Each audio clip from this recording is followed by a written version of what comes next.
Hey guys, it's your girl Aubrey here, back with another Aubrey's Learning Corner. Whoop whoop. So, today, as you know, we've been reading in this Southwestern Advantage science book, and I thought, why not just skip somewhere random in the book? So, we are on the first page of space science right now. Today's topic is the history of astronomy. Now, for all my people out there who are obsessed with astronomy science, I think you're going to want to listen to this one. Now, let's start reading! Astronomy is the study of the universe and the objects in it.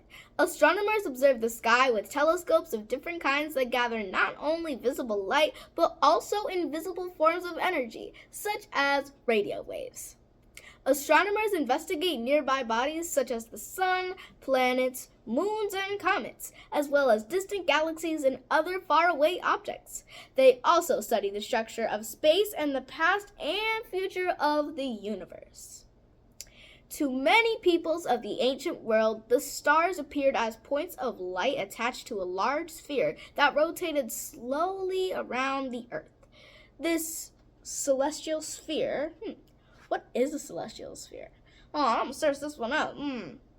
Alright, so I just got back from searching what a celestial sphere is. And a celestial sphere is basically an imaginary sphere surrounding the Earth. That's cool. This celestial sphere helped ancient civilizations know when to plant crops, develop calendars, and navigate the seas. That is so interesting. Wandering stars. About 5,000 years ago, ancient peoples noticed that not all the stars appeared to be fixed to the sphere. Instead, a small number of them moved on more erratic paths and seemed to wander through the sky. These stars became known as wandering stars or planets. The term planet is derived from the Greek verb planen, to lead astray or to wander. The other stars became known as fixed stars. So, I've never really heard of planen before. It's a Greek word. Yeah, that's super interesting. That planet was just made up. That's so cool. The stars to guide us. Early in prehistory, humans noticed the relationship between the path of the sun through the sky and the regularly recurring seasons. The first farmers. With the birth of agriculture about 12,000 years ago, it became necessary to keep track of time. Planting and harvesting had to be done at the right time of year. Early calendars were based on the phases of the moon or the motion of the sun through the zodiac. That is so interesting. All right. For your information, scientists have found bones approximately 25,000 years old. Jeez. In the Democratic Republic of the Congo that carry marks some researchers believe to be recordings of months and lunar phases. Oh wow, bones. Whoa, bones that are kind of recordings of months and lunar phases? Well, I've never really heard about that. Might have to do some more research on that. Early astronomers. So we've got civilization, time period, and knowledge. So the first one is Babylonians. The civilization is Babylonians. The time period is about 1800 BC. The knowledge prepared the first known star catalogs and records of planetary motion. Used a number system with 60 as the base. Grouped patterns of stars into constellations. That's interesting. Now, the next civilization is Babylonians again, but the time period is different, about 450 BC. Knowledge began using the base 60 number system to indicate the position of stars. Oh, wow. Oh, wow. Now we got a different civilization, ancient Egyptians. The time period? About 3000 BC to 1000 BC. Nice.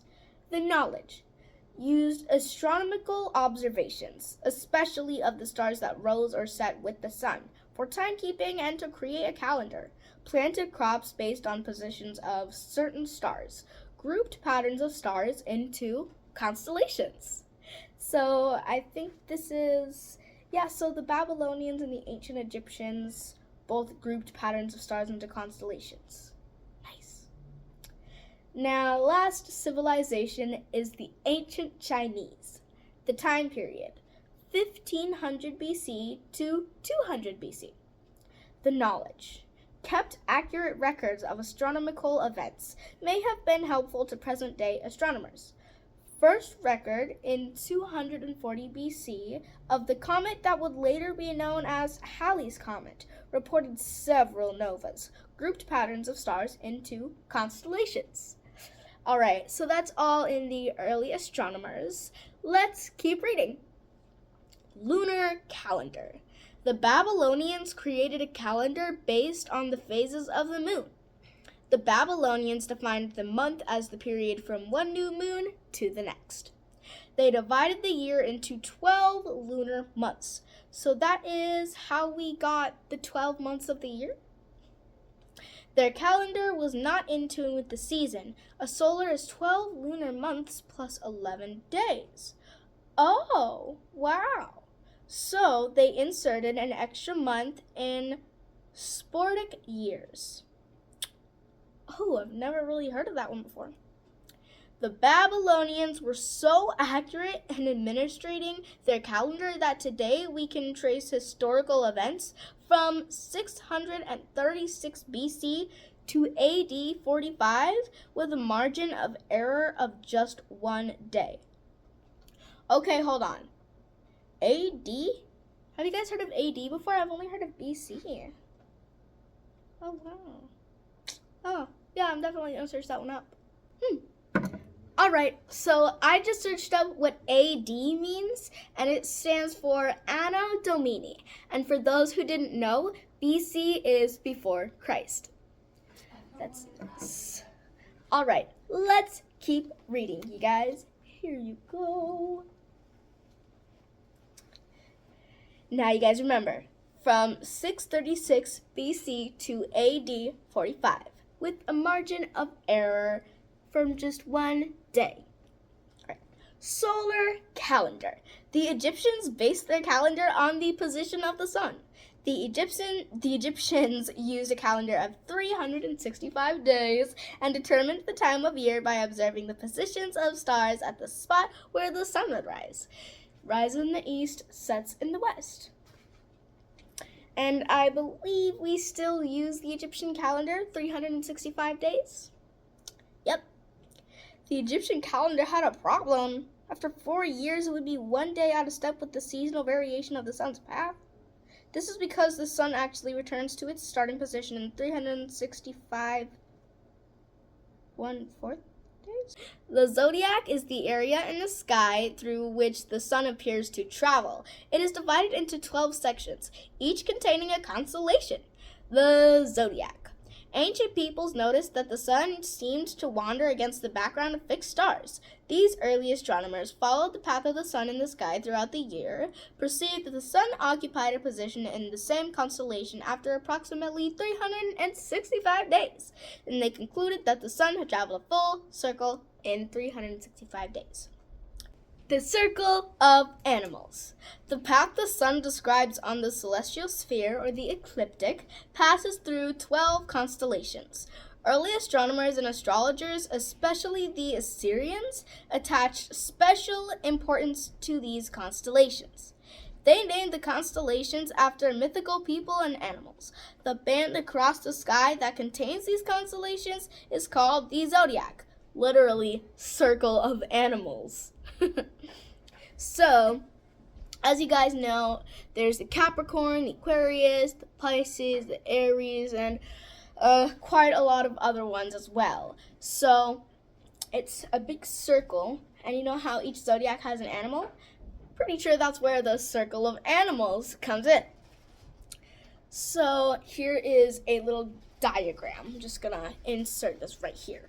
So the Earth and the Sun are kind of in a smaller circle within the bigger circle of animals. The Sun is in the direct middle, but the Earth is just close to it. And then you see Scorpio, Libra, Virgo, Leo, Cancer, Gemini, Taurus, Aries, Pisces, Aquarius, Capricorn, and Sagittarius.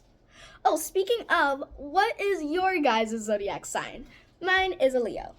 Well, I mean, I'm Leo on the cusp of Virgo, but hey, mostly a Leo. Alright, so that is all we got today for the history of astronomy, but I hope that you had a fun time learning about this, because I surely did. Alrighty. Now, you guys have a great rest of your day, and remember, it's cool to be a nerd. Nerds are smart. They learn so many different things, just like you and I are learning in this book. Alright, I'll see you tomorrow with a new topic to talk about. Goodbye!